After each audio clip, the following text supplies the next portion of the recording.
दोस्तों आज हम आप बहुत ही एक इम्पॉर्टेंट चीज सीखने जा रहे हैं जिसको बोलते हैं जीएसटीआर 3B। दोस्तों नेक्स्ट जो पिछला हमारा वीडियो था दोस्तों, हमने बताया था कि जीएसटीआर 1 कैसे फाइल किया जाता है। जीएसटीआर 1 को हमने लाइव फाइल करके आपको दिखाया था प्रॉपर्ली कैसे कैसे उसको क्या स्टेप्स होते हैं। आई होप कि सारे स्टेप्स आपने उसको अच्छे से समझ लिया होगा। दोस्तों अगर वो वीडियो आपने नहीं देखा है तो वीडियो हमारे चैनल पे जाइए और उस वीडियो को एक बार पहले देख लीजिए। आपको पहले जीएसटीआर 1 फाइल करने आना चाहिए, उसके बाद जो है जीएसटीआर 3B फाइल करने आना चाहिए। तो आज जो हम बात करेंगे वो जीएसटीआर 3B की करेंगे। और हमने पहले भी आपको बताया था, एक बार फिर हमको रिपीट कर रहे हैं कि जीएसटी के टोटल जो 2 रिटर्न जाते हैं, एक जाता है जीएसटीआर 1 जो कि हर महीने की 11 तारीख तक जाना चाहिए, 1 तारीख से लेकर 11 तारीख उसका लास्ट डेट होता है। और दूसरा होता है जीएसटीआर 3B जो कि लास्ट डेट उसका 20 तारीख होता है, यानी 1 तारीख से लेकर आप 20 तारीख को उसे फाइल करना होता है। तो दोस्तों जीएसटीआर 1 के बारे में हम पूरा सीख चुके हैं, पूरा वीडियो भी बना के आपके चैनल पे डाउनलोड कर दिया है, उसको आप जाके देख लीजिए अगर नहीं देखा है। आज हम बात करेंगे जीएसटीआर 3B की जो कि 20 तारीख को फाइल किया जाता है। दोस्तों मैंने लास्ट वीडियो में भी आपको बताया था कि जीएसटीआर 1 जो होता है वो रिकॉर्ड होता है बिल टू बिल, जितने भी हम सेल करते हैं ड्यूरिंग द मंथ। और ये भी बताया था कि जीएसटीआर 1 जो होता है वो क्वार्टरली और मंथली 2 तरह के जाते हैं। जो छोटे बिजनेसमैन होते हैं वो क्वार्टरली रिटर्न फाइल करते हैं और जो बड़े होते हैं वो मंथली करते हैं। लेकिन चॉइस जो होती है आप जो होता है वो किसी को भी मंथली फाइल करने का राइट्स होता है, मंथली चाहे तो मंथली फाइल कर सकता है।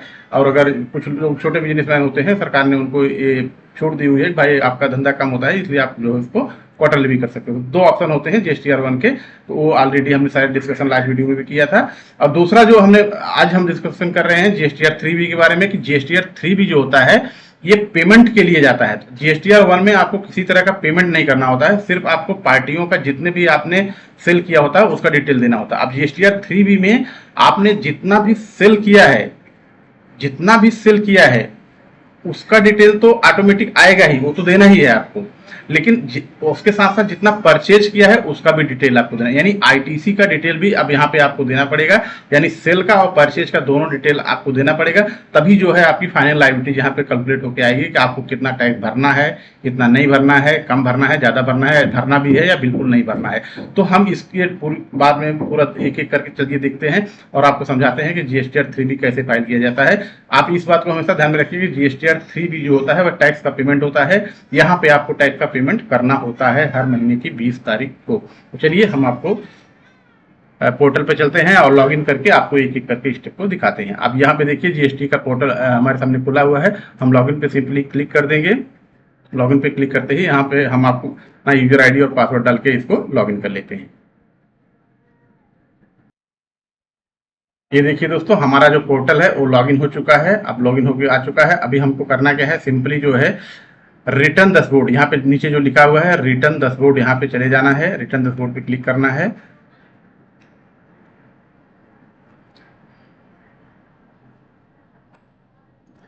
और रिटर्न डैशबोर्ड पे जाने पे यहाँ पे देखिए फाइनेंशियल ईयर आ गया, आपका क्वार्टरली है। रिटर्न आपको महीना चुन लेना है, कौन से महीने में जाना है। हमने महीना चुन लिया, हमें अगस्त का जीएसटीआर 3B फाइल करना है, इस पे सर्च कर दिया। अब देखिए यहाँ पे जीएसटीआर 1 हमारा फाइल है इसलिए यहाँ पे फाइल दिख रहा है। अब जीएसटीआर 3B देखिए यहाँ पे जीएसटीआर 3B उसके नीचे है, जीएसटीआर 3B फाइल नहीं दिख रहा है क्योंकि इसका ड्यू डेट 20 तारीख है और ये भी फाइल नहीं हुआ है। यही हम करने जा रहे हैं, इसी के बारे में हम आज बात करेंगे। उसके अलावा दोस्तों ये जो होते हैं जीएसटीआर 2B, ये आईटीसी को जो भी परचेज के आपके इनवाइसेज होते हैं उनका डिटेल होता है। यहाँ पे आप देख सकते हो, सिर्फ देखने के लिए होता है, लिखा है फॉर व्यू ओनली। और यहाँ पर जीएसटीआर 2B होता है। जीएसटीआर 2B को यहाँ पे आप देख सकते हैं, मतलब टोटल आईटीसी आपकी कितनी है वो यहाँ पे आपको दिखेगी, बिल वाइज दिखेगी। कौन सी पार्टियों से आपने परचेज किया है, कितना परचेज किया है, उसकी नेट वैल्यू, उसका जीएसटी कितना होता है, यहाँ पे पार्टी वाइज आपको दिख जाएगा। अगर आप यहाँ देखना चाहें तो इस पे क्लिक करके आप उसे देख सकते हैं। वो पूरा डिटेल आपको यहाँ पे भी दिख जाएगा, मतलब जीएसटीआर 3B में भी दिखेगा। बट यहाँ पे जो है जीएसटीआर 3B में उसका पूरा डिटेल दिखेगा। जैसे मान लीजिए कि अगर 1 लाख जीएसटी का अमाउंट है, पूरा 1 लाख जीएसटी दिखेगा, लेकिन वो बाइफरकेशन नहीं दिखेगा कि कौन कौन सी पार्टियों का टोटल जीएसटी मिला के कितना आईजीएसटी है, कितना सीजीएसटी है। वो पार्टी वाइज यहाँ नहीं दिखेगा, बट यहाँ पे पार्टी वाइज दिखेगा। अगर आप देखना चाहें देखिए इस पे जीएसटीआर 2B पे क्लिक करेंगे जब भी, तो यहाँ पे आपको पार्टी वाइज डिटेल दिखता है। देखिए इस पे जैसे ही आपने क्लिक किया, अभी देखिए यहाँ पे आपका दिख रहा है कि आपका सेंट्रल जीएसटी कितना है, आपका स्टेट जीएसटी कितना है। आप पार्टी वाइज देखना चाहते हैं, देखिए यहाँ पे ऑल अदर आइटम्स पे क्लिक कीजिए, यहाँ पे B2B पे क्लिक करिए। आपका जितना भी है सब B2B है, बाकी कोई है नहीं, तो B2B पे यहाँ पे क्लिक कीजिए। देखिए पार्टी वाइज यहाँ पे डिटेल आपको दिख जाएगा। अगर आप देखना चाहते हैं तो पार्टी वाइज डिटेल यहाँ पे आप देख सकते हैं। ये कई पेज पे है, 1 2 3 4 5, आप देखना चाहें देख सकते हैं। अगर आपको यहाँ ये नहीं दिखना है, इसका जो टोटल अमाउंट जो आईटीसी होता है उसकी जरूरत हमें पड़ेगी जीएसटीआर 3B में, तो वो ऑलरेडी वहां पे आपको फिलअप करके आएगा, उसमें आपको कुछ चेंजेस करने की जरूरत नहीं होगी। तो आपको देखना है एक बार वेरिफिकेशन के लिए, तो आदमी वहां से देख सकता है। अगर नहीं देखना है तो कोई जरूरत नहीं है, आप आ जाइए सीधे जो है जीएसटीआर 3B पे। जैसे ही देखिए जीएसटीआर 3B में फाइल करना है, हम जीएसटीआर 3B पे चलते हैं। जीएसटीआर 3B पे हमने क्लिक कर दिया है, और अब देखिए जीएसटीआर 3B पे जैसे ही हमने क्लिक किया, अभी उसका पोर्टल ओपन हो रहा है। अब ये पोर्टल जब ओपन हो रहा है तो यहाँ पे देखिए, यहाँ पे बता रहा है कि अगस्त महीने का आपको रिटर्न फाइल करना है, इसका ड्यू डेट इतना है, फाइल स्टेटस दिखा रहा है नॉट फाइल, मतलब हमने फाइल नहीं किया है। अब यहाँ पे जैसे ही नीचे आएंगे, देखिए हमारा जीएसटीआर 1 जो हमने फाइल किया है वहां पे जितना हमने डिटेल डाला है उसका डिटेल यहाँ पे ऑलरेडी फिलअप होके आ गया है, तो आपको अलग से यहाँ पे डालने की कोई जरूरत नहीं है। अगर आपको लगता है कुछ चेंजेस करना है तो आपको करने का नहीं, कर सकते हो यहाँ पे, बट नहीं करने का, क्योंकि जीएसटीआर 1 में जो आपने डाटा डाला है वो जीएसटीआर 3B में ऑटोमेटिक आ जाता है, और वही जो होता है आपके सेल का डिटेल होता है। अगर आप इसमें कुछ छेड़छाड़ कर देंगे, कुछ ऊपर नीचे कर देंगे अमाउंट, तो जो है जीएसटीआर 1 और जीएसटीआर 3B का जो सेल का डिटेल होता है वो मिसमैच हो जाएगा। तो आपको यहाँ पे कुछ नहीं करना है, वो ऑटोमेटिक डिटेल आ चुका है, इसको कंफर्म कर देना है सिर्फ, और इसको एज इट इज ही रखना चाहिए, कभी भी इसमें छेड़छाड़ नहीं करना चाहिए। अब देखिए सप्लाई आप अंडर, ये आपका कुछ नहीं है, इसलिए 00 दिख रहा है, इंटर स्टेट कुछ नहीं है, 00 दिख रहा है।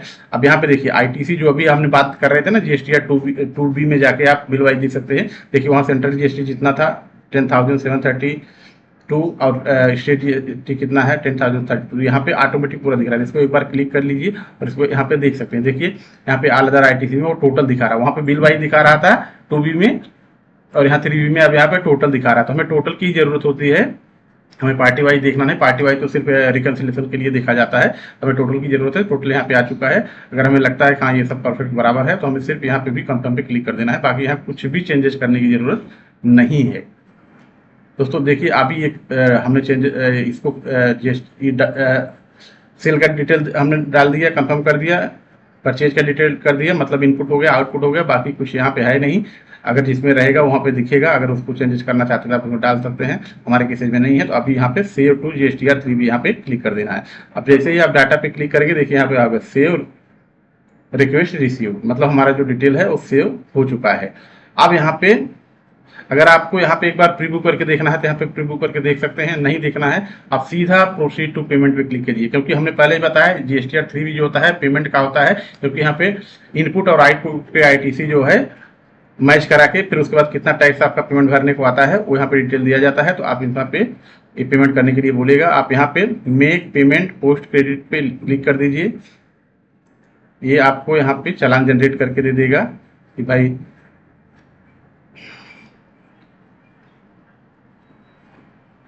जैसे ही आपने चालान जनरेट पे क्लिक किया, अब यहाँ पे चालान डिटेल आ चुका है। अब यहाँ पे आपको पेमेंट करने के लिए बोल रहा है कि भाई यहाँ पे 33,721 अमाउंट आपको पे करना है। अब आपको क्या करना है, ई पेमेंट करना है, जिस तरह से आप करना चाहें कर सकते हैं। नॉर्मली अभी सब लोग ई पेमेंट ही करते हैं, तो ई पेमेंट पे क्लिक कीजिए और चालान जनरेट चालान पे क्लिक कर दीजिए। अब यहाँ से चालान जनरेट हो जाएगा, देखिए चालान जनरेट होके आ गया। कितना इजी हो गया है सब चीजें। यहाँ पे आपका जीएसटी नंबर दिख रहा है, आपका नाम दिख रहा है, आपका मेल आईडी, फोन नंबर, सब सारे डिटेल यहाँ पे दिख रहा है। सब कुछ जो है यहाँ पे डिटेल दिख रहा है कि क्या कितना सीजीएसटी कितना पे करना है, आईजीएसटी कितना पे करना है, टोटल कितना पे करना है। अब सीधा आप बैंक पे चले जाइए। आप प्रेफर्ड बैंक में, प्रेफर्ड बैंक का मतलब होता है दोस्तों जो जिस बैंक से आप बार बार पेमेंट कर रहे हो ऑटोमेटिक यहाँ पे फिल्टर कर देता है। नेट बैंकिंग पे जाएंगे तो सारी बैंक आएंगे, उसमें से आपको चूज करना पड़ेगा कौन सा बैंक है। तो हमारी प्रेफर्ड बैंक मतलब जिस बैंक से नॉर्मली लोग पे करते रहते हैं, जिसका नेट बैंकिंग होता है। अब हम यूनियन बैंक पे हमारा प्रेफर्ड है तो हम यूनियन बैंक पे क्लिक करेंगे। टर्म एंड कंसीडर को एक्सेप्ट करते हुए मेक टू पेमेंट पे क्लिक कर देंगे। देखिए जैसे ही मेक टू पेमेंट में किया, अब ये सीधा जो है बैंक की साइट पे, हमने यूनियन बैंक सेलेक्ट किया तो ये यूनियन बैंक की साइट पे सीधा लेके आ गया है। अब यहाँ पे अपना जो आपका जो भी नेट बैंकिंग का डिटेल है वहाँ पे नेट बैंकिंग का यूजर आईडी पासवर्ड डाल के आप पेमेंट कर दीजिए। तो देखिए दोस्तों हमारा पेमेंट जो है सक्सेसफुल के होके आ गया है। यहाँ पे देख लीजिए पेमेंट का प्रोसीजर पूरा हुआ है, your payment is successfully completed. अगर आपको यहाँ पे व्यू रिसिप्ट देखना है तो आप यहाँ पे व्यू पे क्लिक करके अपना रिसिप्ट जो है डाउनलोड करके भी इसको रख सकते हैं।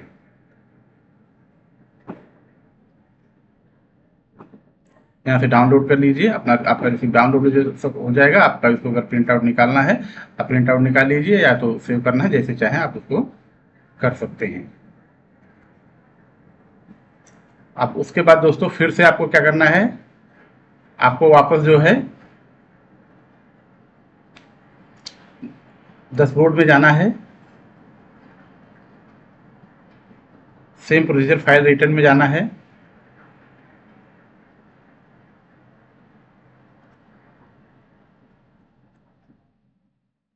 आपको महीना चूज करना है, सर्च करना है और GSTR 3B पे क्लिक कर देना है।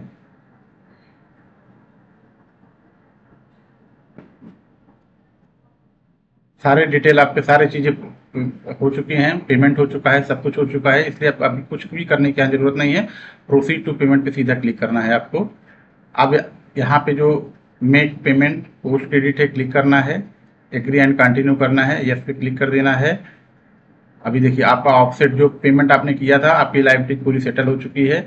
आपका जो टैक्स था वो पेमेंट हो चुका है, सब कुछ क्लियर है। अब प्रोसीड टू फाइल पे सिंपली क्लिक कर दीजिए। जैसे ही प्रोसीड टू फाइल पे क्लिक करिए, देखिए यहाँ पे फाइल करने के लिए बोल रहा है, आप टर्म एंड कंडीशन को एग्री करते हुए अपना नाम सिलेक्ट कर लीजिए और सेम प्रोसीजर यहाँ पे file GSTR 3B with EVM यहाँ पे अगर क्लिक करेंगे तो OTP आएगा। नॉर्मली इसी से सब लोग करते हैं। आपके पास DSC है तो आप DSC से भी वेरीफाई कर सकते हो। यहाँ पे सिर्फ वेरीफाई करने के लिए बोल रहा है, तो आप हम OTP से वेरीफाई करेंगे। हम इस पर यहाँ क्लिक कर देते हैं और यहाँ पे जो है अब हमारा OTP यहाँ पे जो आया है मोबाइल पे भी आएगा, आपका रजिस्टर्ड जो मेल ID है उस पर भी आएगा। आप कहीं से भी देख के यहाँ पे डाल दीजिए। जैसे मेरा OTP आ चुका है, हमने OTP यहाँ पे देखिए डाल दिया है। OTP डाल के सिर्फ आपको वेरीफाई पे क्लिक करना है। वेरीफाई पे जैसे ही आप क्लिक करेंगे, देखिए आपका फाइलिंग सक्सेसफुल होके आ गया, मैसेज आ गया। आप ओके पे क्लिक करिए। आपका GSTR 3B जो है फाइल हो चुका है, आपके सारे काम कंप्लीट हो चुके हैं। आपको चाहिए तो आप यहाँ पे एक बार जाके देख सकते हैं। रिटर्न में जाइए और यहाँ पे फाइल रिटर्न पे जाइए।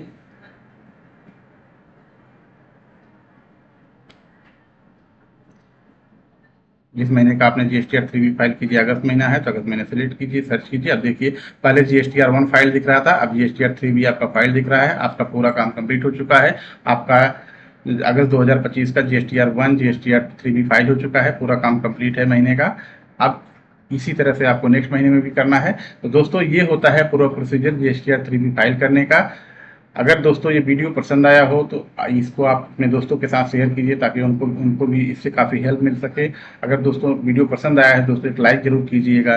चैनल पर नए हैं तो दोस्तों सब्सक्राइब कर लीजिए, क्योंकि इसी तरह से बहुत सारे नॉलेजेबल वीडियो, बहुत सारी चीज़ों से related, share market, stock market, financial और investment planning, GST, income tax, GST, सारी चीज़ों से रिलेटेड जो है, टेक है, आपको साइंस है, सारी चीज़ें जो है यहाँ पे एक एक करके नॉलेजेबल जितने भी वीडियो हैं आपको यहाँ पे बहुत ही आपके लिए यूजफुल वीडियो यहाँ पे मिलते रहेंगे।